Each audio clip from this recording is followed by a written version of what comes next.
Assalamualaikum warahmatullahi wabarakatuh. Perkenalkan, nama saya Ainun Mardia, biasa dipanggil Ainun.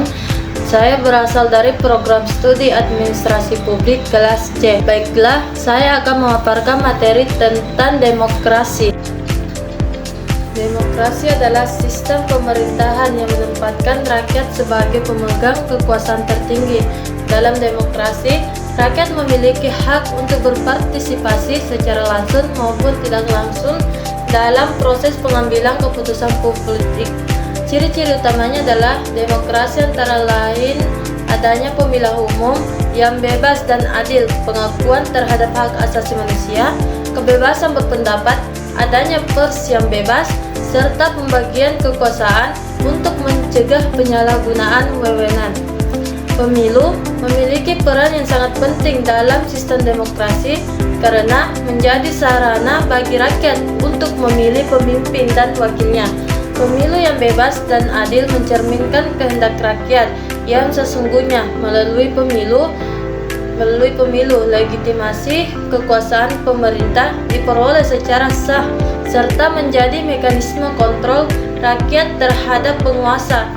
Tanpa pemilu yang jujur dan adil, demokrasi tidak dapat berjalan secara efektif.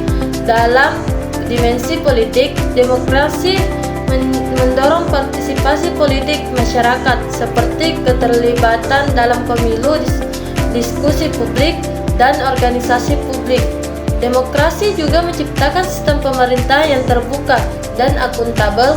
Selain itu, demokrasi mendorong terbentuknya sistem checks dan balances antara lembaga negara sehingga kekuasaan tidak berpusat pada satu pihak. Demokrasi berkontribusi besar dalam menciptakan kesejahteraan sosial karena setiap warga negara memiliki kedudukan yang sama di depan hukum. Tidak ada perlakuan diskriminatif berdasarkan suku, agama, ras, atau sosial. Demokrasi juga membuka ruang bagi kelompok marginal untuk menyampaikan aspirasi dan memperjuangkan hak-haknya secara konstitusional. Demokrasi memiliki hubungan erat dengan pertumbuhan ekonomi karena menciptakan iklim yang stabil dan transparan. Pemerintah yang demokratis cenderung mengambil kebijakan ekonomi yang berpihak pada kesejahteraan rakyat. Sebagai contoh, kebebasan berusaha dan kepastian hukum dalam negara demokrasi dapat meningkatkan investasi, menciptakan lapangan pekerjaan, dan mendorong pertumbuhan ekonomi nasional. Demokrasi menjamin kebebasan berekspresi termasuk dalam bidang budaya dan seni. Masyarakat bebas mengapresiasikan identitas budaya, karya seni, dan tradisi lokal tanpa takut ditekan oleh negara. Akibatnya, kreativitas seniman berkembang, keberagaman budaya terjaga, dan identitas nasional semakin kuat. Negara demokrasi cenderung menjalin hubungan internasional yang damai dan bekerja sama secara aktif dengan negara lain. Demokrasi mendorong penghormatan terhadap hukum internasional dan hak asasi manusia. Selain itu, negara demokratis lebih dipercaya dalam kerjasama internasional di bidang politik, ekonomi, dan sosial.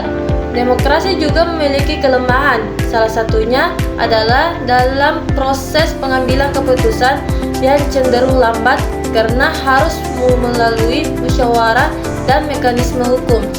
Selain itu, demokrasi dapat disalahgunakan oleh elit politik melalui manipulasi opini publik, politik uang, dan penyalahgunaan kebebasan. Demokrasi berupaya melindungi hak-hak minoritas melalui konstitusi, hukum, dan lembaga independen. Kebebasan beragama, hak berpendapat, serta perlindungan hukum dijamin bagi semua warga negara. Dengan demikian, meskipun keputusan diambil berdasarkan suara mayoritas, hak minoritas tetap dihormati dan dilindungi. Indonesia adalah salah satu negara yang menerapkan sistem demokrasi. Di Indonesia mengaruhi perekonomian melalui kebijakan yang lebih transparan dan partisipatif. Dalam kehidupan sosial, Demokrasi mendorong keterbukaan, kebebasan berpendapat, serta keterlibatan masyarakat dalam pembangunan, sehingga tercipta kehidupan sosial yang lebih adil dan seimbang. Cukup sekian yang bisa saya sampaikan. Bila ada kata yang salah mohon dimaafkan. Wabillahi taufiq wal hidayah. Assalamualaikum warahmatullahi wabarakatuh.